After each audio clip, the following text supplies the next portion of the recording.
Choisir un camp. Chapitre 15. En famille. Suite.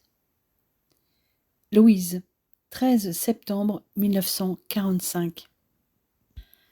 Hier, le 21e hôpital général a fermé ses portes.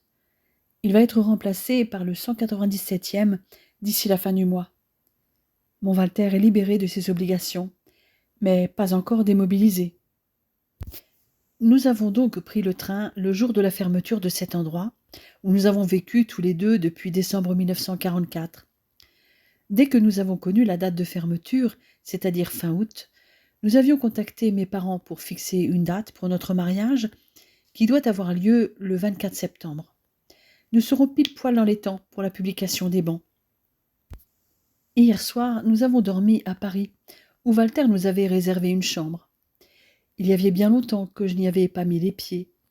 Plus longtemps que Walter, qui y était il y a 1 an pour la libération. Notre séjour n'a pas duré longtemps, et il me paraissait difficile de visiter avec un bébé, fût-il calme, comme notre petite Adèle, qui, lorsqu'elle est repue, gazouille joyeusement ou dort à point fermé. Elle avait regardé bizarrement son père, car il lui avait parlé en français dès que nous étions montés dans le train. S'il ne froissait pas les susceptibilités des autres voyageurs en agissant ainsi, cela changeait les habitudes de notre fille. Heureusement, elle ne l'avait manifesté que par des froncements de sourcils. Finalement, dans la capitale, en sortant de la gare de l'Est, nous avions pris illico la direction de Montmartre, où nous avons passé la nuit. Après avoir déposé nos valises dans notre chambre, nous étions allés nous balader tout en recherchant un restaurant pour le soir. Ce matin, nous avons préféré prendre le métro pour déposer nos valises à la consigne avant d'aller faire notre circuit d'une dizaine de kilomètres, passant par le Palais Garnier, un crochet vers Notre-Dame, puis le Louvre, la place de la Concorde, l'Arc de Triomphe et retour à la gare Saint-Lazare. La seule à bien s'en tirer sans avoir mal aux pieds est Heidi, peinarde dans son landau. Notre petit trésor ne se réveille que pour téter. Ce qui est le plus compliqué pendant les voyages, ce sont les changes. Du moins, pas le change lui-même, mais le stockage des couches souillées en attendant de pouvoir les laver. Pour cela, j'ai utilisé de la toile cirée pour confectionner un sac dans lequel je regroupe les couches sales en attendant de pouvoir les laver, sac que je range au pied du landau de Heidi. Généralement, je parviens à trouver un point d'eau pour au moins les rincer. Donc, mon sac fait maison à 2 compartiments, un pour les couches mouillées, l'autre pour celles que j'ai pu rincer. En outre, j'ajoute du bicarbonate de soude pour les odeurs. Hier soir à l'hôtel, j'ai pu laver les couches utilisées dans la journée au savon de Marseille et les faire sécher presque complètement. Chaque soir, c'est le même rituel, sauf que d'habitude, je peux les faire bouillir. Il est 18h lorsque nous arrivons à Valognes. Mes parents et Bernard sont sur le quai. Cela fait 10 mois que je ne les ai pas vus, et Walter plus d'1 an. Nous sommes tous émus de nous retrouver après ce temps. Mais celle qui attire l'attention de tous, c'est notre petite Adèle, qui fait enfin connaissance avec ses grands-parents maternels et son tonton Bernard. Son père l'a extraite du landau, et elle observe attentivement ces personnes qu'elle voit pour la première fois, qui lui sourient béatement. Cependant, elle ne pleure pas. Instinctivement, elle se raccroche à Walter qui la câline et lui explique qui ils sont. Mais elle semble rassurée lorsqu'elle me voit les étreindre tous. Je vois bien que ma mère meurt d'envie de la prendre dans ses bras, mais elle se retient pour ne pas l'effrayer. Dans la voiture, pendant que mon père installe nos bagages et le landau dans le coffre, je prends place à l'arrière avec ma mère et Walter qui porte toujours Heidi. Une fois que nous sommes assis, mon bébé commence à se tortiller pour venir vers moi. Elle sourit aux anges lorsque je la prends sur mes genoux et lui tend son hocher favori. Ma mère est ravie car elle est juste à côté de moi et elle tente d'ailleurs une approche. Et là, peut-être parce que ma mère a la même intonation de voix que moi, ma fille la gratifie d'un sourire et se laisse amadouer. Walter nous contemple toutes les trois, le sourire aux lèvres. Je sens son bras qui me tire un peu plus contre lui et ses lèvres presser ma tempe, générant en moi des frissons irrépressibles. Une demi-heure après, nous sommes confortablement installés dans le salon. Walter a monté nos bagages dans notre ancienne chambre, où maman a installé mon vieux berceau. En attendant, notre fille dort dans son landau, tout près de nous. Il faut dire que nous étions habitués à vivre dans une seule pièce, tous les trois, et je ne veux pas trop changer ces habitudes. En revanche, se retrouver dans la grande demeure de mes parents ne me perturbe pas plus que mon homme, bien au contraire. Pendant le dîner auquel s'est invité Bernard, nous devons raconter en détail ce que nous avons traversé, notre vie dans les Vosges, notre voyage au bord du lac de Constance, chez ma future belle-mère. Mes parents et mon frère adoptif veulent tout savoir de nos projets. La première chose que nous voulons est nous marier, déclare Walter. Vous pensez à vous marier à l'église, s'enquiert mon père. Nous n'avons pas vraiment évoqué cette possibilité avec Walter, papa. Si Louise le souhaite, je suis prêt à le faire, intervient mon grand amour. Lorsque je suis allée à Leipzig, j'ai également demandé mon certificat de baptême. Toutefois, je ne suis pas catholique, j'ai été baptisée dans l'église luthérienne. Cela ne nous pose aucun problème, Walter, intervient ma mère. Étant écossaise, j'ai moi-même été baptisée dans l'église presbytérienne. Notre mariage à Étienne et moi est un mariage mixte. Si vous vous mariez à l'église, il en sera de même pour vous deux. Sauf que les choses seront inversées. Louise catholique et vous protestant. Walter paraît soulagé d'un coup. La question de mon père l'avait un peu déstabilisé. Louise a fait le choix d'être catholique elle-même, quand elle a eu l'âge de décider, ajoute ma mère. Disons que j'ai fait comme mes camarades de classe à l'époque. Je dois avouer que j'ai peu pratiqué après ma communion, mais j'aimerais me marier religieusement. Quoi qu'il en soit, demain nous avons déjà de quoi faire. Nous rendre à la mairie pour la publication des bans et voir le curé si tu es d'accord pour te marier à l'église, mon chéri, précisai-je en me tournant vers mon fiancé. Je suis entièrement d'accord, répond-il en prenant ma main dans la sienne. Nous allons aussi devoir parler de l'organisation de votre repas de mariage, annonce ma mère, et nous occuper aussi de ta robe de mariée, Louise. Elle doit espérer que sa fille unique ait un beau mariage, si toutefois il peut y en avoir un dans cette période encore compliquée de l'immédiate après-guerre. Je me demande ce qu'elle a vraisemblablement comploté. Je profite que Heidi dort encore pour aller laver son linge souillé, et j'ai à peine fini que je l'entends gazouiller. Il est l'heure de la dernière tétée de la journée. Lorsque je lui tends les bras, elle gigote dans tous les sens et tend ses menottes vers moi. Maman me rejoint dans la salle de bain où je la change avant de lui donner le sein. Je m'installe pour ce faire dans un coin du salon pendant que les hommes prennent leur café. Maman qui m'a suivie s'est installée à côté de moi, heureuse d'assister au spectacle de sa fille en train d'allaiter. « Tu penses allaiter Adèle encore longtemps » m'interroge-t-elle curieuse. « Je pense commencer à la sevrer, car si tout va bien, Walter va reprendre le travail à Constance, à l'hôpital, et j'aimerais beaucoup continuer à travailler avec lui. Je devrais donc être prête, et Heidi aussi. Qui s'en occupera lorsque tu travailleras ? Il faudra que je trouve une employée de maison. Il ne manque malheureusement pas de jeunes femmes, ou moins jeunes, qui se sont retrouvées seules et qui ont besoin de travailler. Mais, maman, quelle intention avais-tu derrière la tête lorsque tu as parlé du repas et de ma robe ? Elle me révèle alors ce qu'elle souhaiterait pour moi et Walter. Contrairement à ce que je croyais, elle envisage quelque chose d'assez intime, et je suis assez d'accord avec elle. Cependant, j'ai bien peur que Walter et Gisela se sentent bien seuls, au milieu de tous ces Français. Bernard sera évidemment présent avec sa mère, Fernande, Bizet, ainsi que Virginie et Désirée, qui nous avaient hébergés à Valognes, et les Hubert avec leurs enfants, chez lesquels nous avions été cachés à Sainte-Marie-du-Mont, ainsi que Charles Andrieux. Dans ma tête, je compte les convives. 15 personnes. Mais ma mère n'a semble-t-il pas fini. Tes cousines, Moira et Eileen Mackenzie, viennent aussi. Tu sais que Willis Mackie est en Normandie, plus pour très longtemps, je pense. Il est au camp Lucky Strike, près du Havre. Et j'imagine que tu te souviens du lieutenant Windisch. Oui, en effet, comment l'oublier ? Il est le premier Américain que nous avons rencontré le jour du débarquement. Eh bien, il était à Mourmelon en même temps que Mackie, et comme lui, il était en Hollande, puis à Bastogne. Mais contrairement à lui, il n'a pas été fait prisonnier. Et il s'est retrouvé à Haguenau, puis dans la poche de la Roure, avant de terminer son périple avec le 506e en Bavière. Son régiment a stationné à Berchtesgaden avant d'être envoyé en France, à Auxerre. Walter, en venant s'installer plus près de moi et de notre fille, a entendu notre conversation. « Avez-vous leur adresse, à tous deux, Annabella » demande-t-il à ma mère. « Oui, bien sûr. D'ailleurs, Walter, je sais que vous les appréciez tous les deux.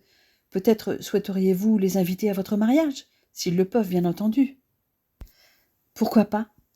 J'aimerais bien les revoir.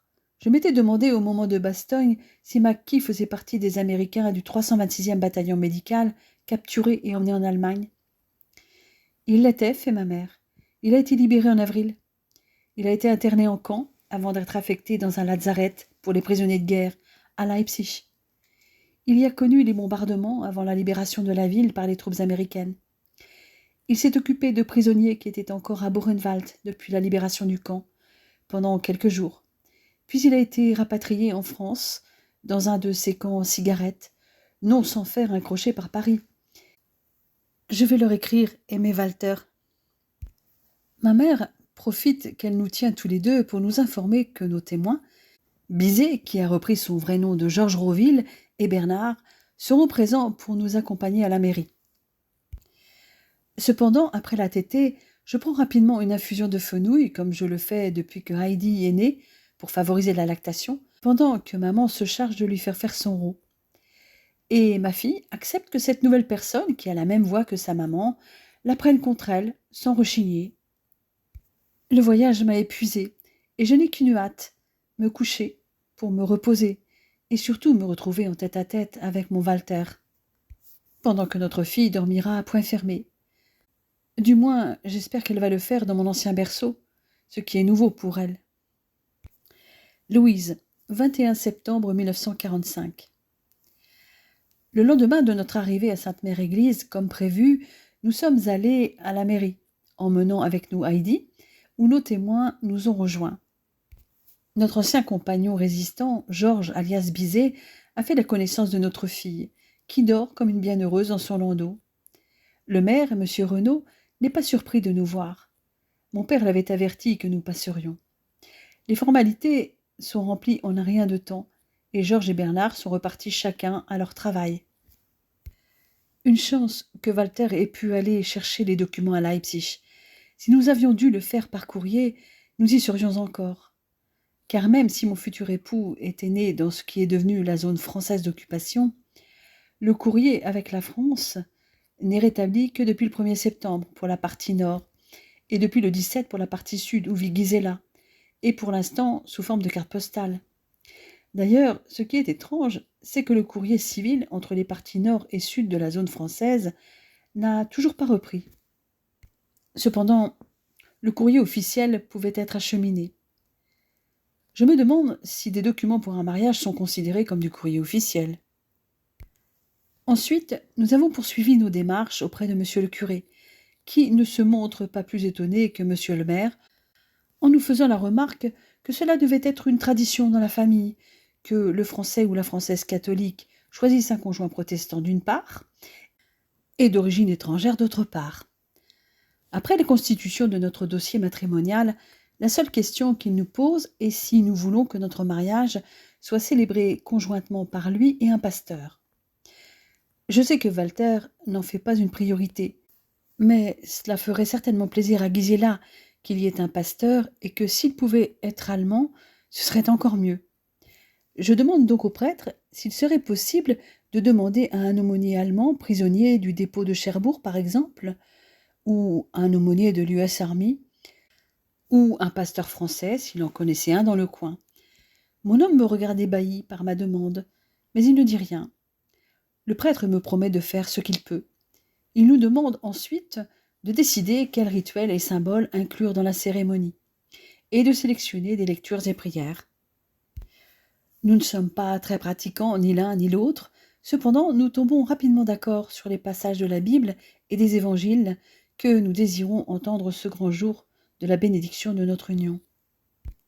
Des textes qui mettent en avant l'amour dans les actes plus que les paroles et l'unité. Si le curé me connaît bien, ce n'est pas le cas avec Walter, qui était très discret pendant notre séjour à Sainte-Mère, en juillet 1944. Mon père s'est néanmoins chargé de lui relater un condensé de son parcours, et le principal intéressé complète son histoire peu commune. Bien entendu, il a bien remarqué notre bébé qui dort dans son landau et nous demande simplement s'il s'agit d'un garçon ou d'une fille, avant de nous faire part de ses pensées. Il a très bien compris que, comme moi, notre fille ne sera pas baptisée dans l'immédiat, et qu'elle décidera quelle religion elle veut embrasser quand elle en aura l'âge. Il est bien placé pour le savoir, puisque c'est lui qui m'a baptisée. Nous revenons à temps à la maison pour la tétée de Heidi. Walter et moi avons repris les habitudes que nous avions l'année précédente, lorsque nous étions à Sainte-Mère, le travail à Valogne avec le major Burns en moins, mais un bébé à s'occuper à la place, ce qui est somme toute moins difficile. Bernard passe tous les jours, comme à l'époque. Les gens dans la rue se retournent bien entendu sur nous, car si l'année dernière Walter circulait en civil, cette fois, comme membre de l'US Army, plus précisément du Medical Service Corps, et pas encore démobilisé, il est tenu de porter l'uniforme, c'est-à-dire l'uniforme kaki en coton, similaire à celui des hommes du rang, à part que la chemise a des bretelles ajoutées, et la casquette de service beige kaki. Mais mes journées sont bien occupées par la confection de ma robe de mariée, lorsque Walter se rend chez Fernande pour donner un coup de main à Bernard à la ferme. Ma mère a récupéré un parachute américain fabriqué en soie, un parachute utilisé pour le largage d'armes et de matériel, donc d'un blanc écru, m'explique-t-elle, en me précisant que je pourrais encore avoir du tissu pour me fabriquer une jolie robe, et aussi une plus tard pour Heidi. Pourquoi pas pour son baptême, ou une autre occasion. Il y a largement de quoi faire vu ma corpulence. Il ne restait plus qu'à imaginer la robe. J'ai une contrainte, il faut que je puisse donner le sein à ma fille. Donc la robe doit s'ouvrir sur le devant. Nous nous inspirons de patrons parus dans les revues féminines ces dernières années. Nous nous sommes arrêtés sur un modèle à manches longues avec un haut de corsage froncé appliqué sous la poitrine à un corselet boutonné sur le devant par de petits boutons recouverts de soie, descendant jusqu'au niveau des épines iliaques, et une jupe longue également froncée. Le décolleté en V profond est fermé par une broche écossaise, avec 6 petites fleurs de chardon, avec un saphir au centre, cadeau de ma mère. Cependant, le mariage civil ayant lieu le matin et la célébration religieuse ayant lieu l'après-midi, maman a retravaillé pour moi une tenue traditionnelle écossaise avec un tailleur bleu roi que je dois porter avec un sash et un béret dans le tartan de la famille Mackenzie, à dominante bleu nuit et vert bois, avec des lignes rouges qui courent le long de lignes blanches. Elle s'était elle-même fabriqué une robe dans un parachute qui avait servi au largage d'armes, donc rouge, dont elle avait teint une partie en bordeaux. Je crois qu'elle en a aussi un bleu clair, comme ceux utilisés pour larguer les vivres. En ce qui concerne la tenue de Walter, il est toujours membre de l'US Army puisqu'il n'est pas encore démobilisé. Il se mariera donc dans son uniforme de sortie. Bref, maman est au taquet. Depuis notre retour, elle est partout à la fois, nous sollicitant pour le choix des mets à servir, la décoration de la salle dans laquelle va avoir lieu le brunch de demain midi, et le repas de noces, et j'en passe. C'est une vraie pile électrique. Elle ne se calme que lorsqu'elle s'occupe d'Adèle, qui s'est laissée apprivoiser par cette grand-mère pleine d'énergie. Louise, 22 septembre 1945. Depuis quelques jours, les sujets de conversation familiale tournent autour du procès de Belsen, qui s'est ouvert le 17 septembre à Lunebourg. Ce que des êtres humains ont fait subir là-bas à d'autres êtres humains dans les camps est inimaginable. Tellement que beaucoup doutent de tous ces crimes que ceux qui en ont été les témoins ou qui ont survécu racontent pourtant avec force détail. Le procès va peut-être dessiller les yeux des sceptiques. En effet, les bourreaux de Belsen vont être jugés, soit 44 personnes, dont certaines avaient antérieurement travaillé au camp d'extermination d'Auschwitz, avec à leur tête Josef Kramer, le commandant du camp à partir de décembre 1944, après avoir sévi à Birkenau, et Irma Grese, coupable de 50 000 morts. Le premier est présenté comme un sadique, responsable de ces actes qui, avant l'arrivée du national-socialisme, était un voyou comme les autres. Lorsqu'il avait appris que Himmler constituait des sections spéciales, il y avait été admis et s'y était fait rapidement remarquer par ses brutalités. Mais ce n'était que dans le camp qu'il avait donné libre cours à son sinistre tempérament. Des dizaines de milliers de personnes ont péri de sa main et de celle de ses acolytes. 32 SS, dont 16 femmes, et 12 prisonniers de fonction, Capot, Blockältester, Lagerältester, 7 hommes et 5 femmes, dont la chef, Irma Grese, une jeune fille de 21 ans, était employée depuis 3 ans à la liquidation des détenus et s'était fait remarquer par une cruauté extraordinaire, comme avoir jeté un jour dans un bûcher une femme attachée à un cadavre et écoutait en riant les cris d'agonie de sa victime. L'article qui évoque ce procès relate que lorsqu'ils étaient arrivés dans la salle des débats, les accusés portaient leur uniforme et dans l'ensemble avaient bonne mine. Kramer était souriant, tandis que Grese affichait une attitude dédaigneuse et qu'une autre gardienne, Hertha Ehlert, s'était évanouie. 3 accusés étaient absents car malades. Le général Hughes du service de santé britannique avait été le premier témoin à charge. Selon son témoignage, les prisonniers étaient porteurs de nombreuses ecchymoses, provoquées par des brutalités. Il avait dû prodiguer des soins immédiats à 1500 des milliers de détenus qui s'y trouvaient. Il avait affirmé que la nourriture était si peu abondante et de si mauvaise qualité que tout être humain soumis à ce régime de sous-alimentation était sûr de mourir d'inanition. Les prisonniers avaient si peur de leurs gardiens que même après l'arrivée des Alliés, ils n'osaient pas parler et ne l'avaient fait que lorsque les SS avaient été éloignés. Un colonel britannique avait ensuite révélé qu'il était impossible de décrire l'atmosphère inhumaine du camp de Belsen et l'état des internés. Le 20 septembre, l'armée britannique avait projeté un film tourné immédiatement après la libération du camp, suivi d'une visite du camp le lendemain. La première partie décrivait les conditions générales du camp et la seconde insistait sur les traits saillants. Les spectateurs avaient pu y voir des détenus essayer de récupérer un peu d'eau dans des mares bourbeuses. L'image la plus terrible avait été celle d'un homme, le visage recouvert d'un mouchoir, abattu, et s'enfonçant dans une masse de corps en décomposition. On voyait ensuite cette masse informe, poussée comme la neige avant les labours, renversée dans une fosse où elle avait été enterrée. Kramer et ses collègues étaient restés silencieux pendant la durée du film, même lorsqu'ils apparaissaient en personne. Un témoin avait déclaré que le seul langage employé à Belsen par Kramer et ses complices était celui des coups. C'était par des coups qu'il avait été accueilli le jour de son arrivée, l'avertissant que les quelques planches disponibles étaient réservées aux gratins. Il était impossible d'avoir un sommeil réparateur, car il fallait s'allonger sur le sol trempé et d'un aspect innommable. Le lendemain, 8 morts avaient été sortis et enterrés dans une tranchée creusée le long de la baraque. Une autre victime, une frêle jeune fille juive de 22 ans, avait raconté comment elle avait vu des brutes, hommes et femmes, frapper les détenus, lancer contre eux leurs énormes chiens.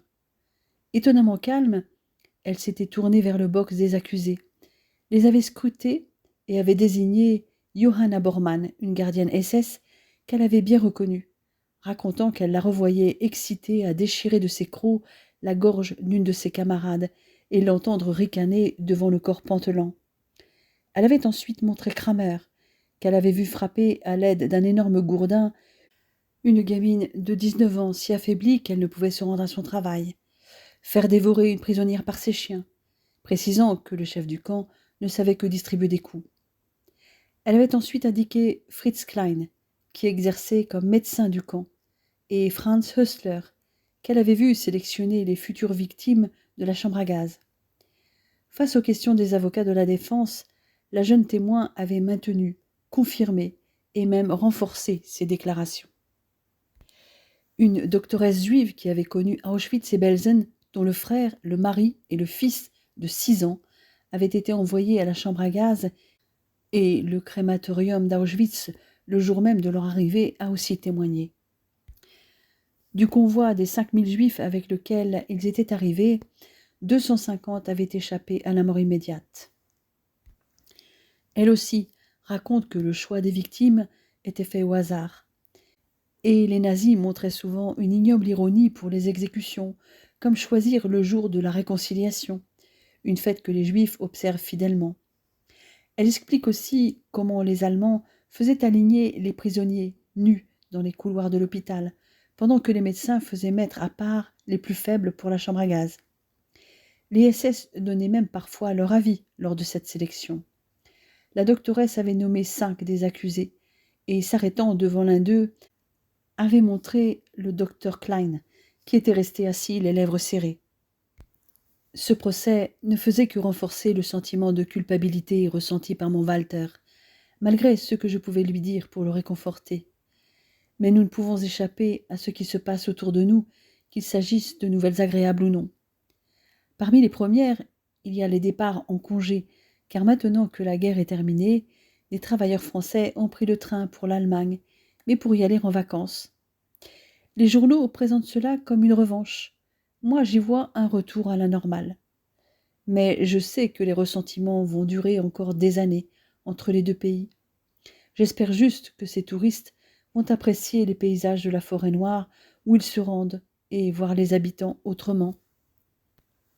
En ce qui concerne les secondes, il est en ce moment beaucoup question de la Normandie, sans doute la région qui a le plus souffert avec le débarquement. Certaines zones sont ravagées. Il reste encore beaucoup de sans-abri, notamment au Havre, Caen, Saint-Lô et d'autres villes ravagées par les bombardements et détruites à plus de 80%. Des baraquements provisoires vont être montés, paraît-il, avant l'hiver, en attendant les reconstructions définitives. Mais il manque les matières premières et en outre, les formalités administratives pour les sinistrés sont compliquées. La moitié des habitants du Calvados, par exemple, en font partie. Ensuite, il y a le problème des mines, notamment sur les plages ou dans la campagne, là où il y avait des bunkers, par exemple. Mais les services de déminage ont récupéré les plans de la Wehrmacht, précisant leur emplacement. Des plans malheureusement parfois incomplets pour les dispositifs posés à la hâte pendant les premiers jours du débarquement, pour empêcher les Alliés de progresser. Heureusement, il paraît que les Allemands ont le souci de la méthode, qui se retrouve jusque dans la disposition de leurs mines. Ce passage fait rire Walter, qui lit l'article avec moi. Il y est en effet dit que chez eux, tout est géométrique. Il suffit donc de planter un piquet blanc à chaque emplacement d'engin relevé et de jeter ensuite un coup d'œil sur l'ensemble pour savoir si une de ces boîtes malfaisantes a été omise. Là où il manque un piquet, on peut être sûr, en cherchant bien, d'en trouver une. Le déminage nécessite une formation qui inculque les notions théoriques indispensables et ensuite des exercices pratiques avant d'aller sur des terrains repérés, puis des zones pas encore prospectées et délimitées par de longs rubans blancs. Apparemment, les prisonniers allemands dévolus à cette tâche risquée reçoivent cette formation pendant un stage de 6 jours. Il me semble d'ailleurs que les affectés au déminage n'est pas conforme aux conventions. Un paragraphe m'a d'ailleurs interpellé, car il est question aussi de procédés empiriques pour le déminage, utilisés soi-disant au début quand il n'y avait que quelques détecteurs, comme tâter le terrain ou mettre une vache à la tâche, qui, si elle n'est pas réduite en bouillie après un certain temps de pâturage, était la preuve qu'on pouvait s'aventurer sans danger dans la zone broutée. Cela peut prêter à rire, mais cela n'a pas été le cas pour moi, quand je pense à ceux qui prennent des risques pour faire ce travail, français comme allemand. Alors qu'il n'y avait que 110 démineurs dans le Calvados en début d'année, l'affectation de prisonniers de guerre à cette tâche a permis d'avancer plus rapidement pour assurer une sécurité complète pour les habitants et les estivants d'ici le printemps 1946. Un autre article évoque d'ailleurs ces prisonniers comme un troupeau d'esclaves que les Anglo-Américains nous ont refilés, ne sachant quoi en faire.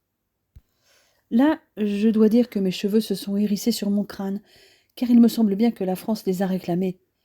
En témoignent certains slogans, comme « Ils ont détruit, qu'ils réparent ». Ils travaillent donc au déminage, mais aussi au déblaiement des ruines, à la réparation des routes, dans les mines, dans diverses industries, dans l'agriculture et bien d'autres domaines. J'ose espérer aussi qu'ils sont nourris correctement, comme le dit un journaliste, comme il se doit quand ils tombent dans les mains d'un peuple civilisé. Je crains aussi l'esprit de vengeance de certains. Mes réactions font sourire Walter, qui trouve que je prends plus la mouche que lui sur ce sujet des prisonniers de l'Axe. Sans doute parce qu'il est allemand, et que je crains qu'il souffre d'entendre ce que certains Français disent de ses compatriotes, faisant systématiquement l'amalgame entre Allemands et nazis. J'ai d'ailleurs trouvé injuste que le Japon reste un pays uni et garde son empereur. Ce pays est certes occupé, mais il n'est pas divisé, sans savoir si un jour il retrouvera son unité. Car Eisenhower a évoqué de faire de la Hesse, du Wurtemberg-Bade et de la Bavière des États indépendants, ce qui serait un retour à la situation d'avant Bismarck, notamment avec la restauration d'une grande Hesse, à laquelle serait adjoint le duché de Nassau, hormis quelques arrondissements. Quant à la Bavière, les partisans de son autonomie ont toujours été nombreux, et l'inconciliabilité des mentalités prussiennes et bavaroises est un lieu commun. Même sous la République de Weimar, la Bavière avait encore lutté avec succès pour le maintien de ses traditions particularistes contre les tendances centralisatrices de Berlin. Ce n'était qu'avec l'accession de Hitler au pouvoir que le coup fatal avait été porté contre ce Land comme entité politique et géographique. Des divergences accrues par la différence de religion entre la Prusse et la Bavière. Walter remarque aussi que le rattachement au Wurtemberg d'une partie de la région badoise opérerait une scission dans le territoire badois, dont la majeure partie est comprise dans la zone d'occupation de la France, qui est donc particulièrement intéressée à cette décision, puisqu'elle occupe en partie des territoires qui renaîtraient à l'autonomie politique et ne peut qu'approuver ce qui peut affaiblir le bloc germanique. Point positif, les autorités américaines ont décidé de laisser en vigueur la législation allemande dans ces trois États, pour autant qu'elle n'entre pas en conflit avec les ordonnances de la Commission de contrôle interalliée. Cette décision devrait faciliter leur fonctionnement administratif. Nous nous intéressons donc à tout ce qui touche l'Allemagne, qu'il s'agisse des procès qui vont certainement s'enchaîner pour juger les criminels nazis et tirer les leçons de ce cataclysme qu'a été le nazisme dans le pays, ou des décisions des Alliés sur l'avenir du pays où nous avons décidé de vivre à l'avenir. Louise, 23 septembre 1945. Hier, nous avons effectué un dernier essayage de ma robe. Maman m'a remis des dormeuses avec un saphir, comme celui qui orne ma bague de fiançailles, et ceux de la broche qui va fermer mon décolleté un peu trop prononcé. Elle a aussi ajouté le voile, celui qu'elle-même avait porté lors de son propre mariage, un voile bordé de dentelle d'Alençon, qui avait dû appartenir à ma grand-mère paternelle. Ce matin, Walter lui a demandé son aide pour mon bouquet. Ils sont allés tous les deux dans le parc de la propriété pour choisir ce qui conviendra le mieux. Une chose est sûre, ma mère va mettre sa touche écossaise dedans, avec des chardons et de la bruyère. Pour le reste, ce sera une surprise. Walter est parti chercher sa mère à la gare avec mon père, mais aussi mes cousines écossaises. Pendant ce temps, maman et moi finissons de préparer les chambres pour les invités qui vont résider chez nous, c'est-à-dire les trois femmes qui allaient arriver d'un moment à l'autre et le capitaine McKee qui devrait arriver demain matin. John Windisch, quant à lui, nous a fait parvenir ses vœux de bonheur par une gentille carte. C'est aussi le cas de Thelma et Janky qui sont rentrés en Angleterre. Je retrouve avec joie Gisela, qui a déjà fait connaissance avec mon père et mes deux cousines dans la voiture et qui se retrouve face à ma mère, à laquelle je ressemble avec mes cheveux roux. Seuls nos yeux nous différencient. À mon grand plaisir, le courant passe très vite entre ma mère et celle de Walter. Le problème de la langue ne se pose même pas, puisque Gisela parle aussi bien français qu'anglais, ce qui facilite aussi les échanges avec mes cousines, Moira et Eileen, l'une rousse aux yeux marrons et l'autre brune aux yeux verts. Bernard s'est joint à nous pour le dîner, et comme à son habitude, a contribué à une joyeuse ambiance, usant de tout son charme sur mes deux cousines. Lorsque nous rejoignons enfin notre chambre, où dort déjà Heidi, Walter, qui me tient étroitement enlacé contre lui, me pose soudain une question qui me surprend. « Tu es sûr que tout ça est ce que tu veux ?»« Sûr de quoi ? De vouloir t'épouser ?» demandai-je à mon tour. « Non, ça je sais que tu le veux autant que moi. Je voulais dire, sûr de ne pas regretter de venir vivre en Allemagne, de quitter ton pays et tout ça, ta famille, ta demeure familiale. » Je pèse mes mots avant de répondre. Je ne voudrais pas que Walter se méprenne sur ce que je vais dire. Je ne veux pas te mentir. Ma famille va me manquer, cette maison aussi, car j'y ai passé toute mon enfance. C'est ici que nous avons conçu notre fille. Mais je ne regrette pas la décision que j'ai prise. Cette décision, tu l'as prise parce que nous n'étions pas certains que je pourrais exercer mon métier en France. En effet, cet aspect a beaucoup pesé dans la balance. Il me semble important que tu puisses exercer ce métier qui te passionne. Moi, je suis sûre de pouvoir exercer le mien dans ton pays. Je me suis redressée sur un coude pour ancrer mon regard dans le sien, et j'ai saisi une de ses mains dans la mienne. Et puis, j'estime que tu as assez souffert pour ne pas subir en plus la souffrance de ne pouvoir continuer à opérer, ajoutai-je. Toi aussi tu as souffert, chérie, se récrie-t-il. Ce que j'ai enduré est sans commune mesure avec ce que tu as vécu, mon cœur. La perte de ta femme, de tes enfants, et ensuite moi qui avais été enlevé par la milice et que tu as recherché partout, désespéré de revivre encore le cauchemar de voir disparaître quelqu'un que tu aimes. Moi, pendant ce temps, j'avais perdu la mémoire, et durant 3 mois, je ne m'inquiétais que pour mes parents.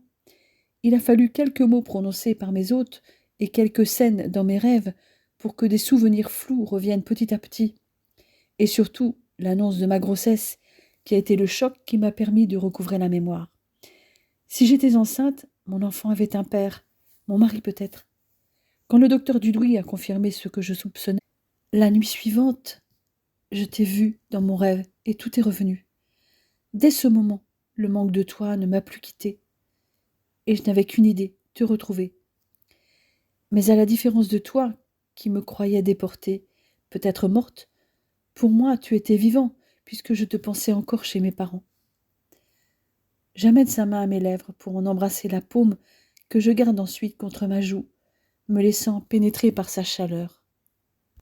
Puis, quand mon père m'a retrouvée et que j'ai su que tu étais parti à ma recherche, je me suis inquiétée, mais je me raisonnais parce que tu étais dans un bataillon médical, donc un peu à l'arrière. Tu risquais donc moins que les soldats qui étaient en première ligne, jusqu'au jour où j'ai appris par un patient qu'un chirurgien avait été tué lorsqu'un obus avait touché l'église de Bernstein, qui servait de poste de commandement et d'infirmerie aux Rangers. Ce jour-là, j'ai eu très peur. Je me suis dit que ça pouvait arriver aussi. Ça n'a pas été le cas, mon amour, répond-il en m'attirant à lui. Et aujourd'hui, nous sommes là tous les deux. Et demain, nous nous marions enfin. Et nous avons une magnifique petite fille. Je le contemple éperdu d'amour. Je dois vraiment avoir l'air extasié, car ses lèvres s'étirent sur son habituel petit sourire en coin. Oui, et tu vois, je suis heureuse que nous ayons une petite fille, déclarai-je. Pourquoi, s'étonne-t-il, tu n'aurais pas voulu avoir un garçon? En réalité, ça m'était égal, mais je préférais que ce soit une fille pour toi. J'avais peur qu'avoir un garçon ravive chez toi la douleur d'avoir perdu tes 2 fils, Dietrich et Erwin. Je me disais qu'avoir une fille serait plus facile pour toi. Cette fois, c'est lui qui roule sur moi, et ses yeux dardent leurs prunelles grises vers moi, attendris. Tu me l'as dit toi-même un jour. Ils font partie de moi, et je ne les oublierai jamais. Mais ils font partie de mon passé. Avec toi, j'ai commencé un nouveau chapitre de ma vie, sans doute plus beau encore. Tu es la femme que j'aime, au-delà de tout. Je suis heureux que tu m'aies donné une fille, et j'aurais été tout aussi heureux si nous avions eu un garçon. Et j'espère bien que nous aurons d'autres enfants. Disons, au moins un autre. J'aurais tant aimé avoir un frère ou une sœur, pas toi? Si, c'est d'ailleurs pour cela que j'ai accepté Bernard comme frère adoptif. Nous nous mettons à en rire tous les deux, pensant à ce frère parfois un peu envahissant, avant de nous contempler l'un l'autre, et que nos visages se rapprochent inéluctablement pour des baisers passionnés, prémices à une nuit d'amour ardente.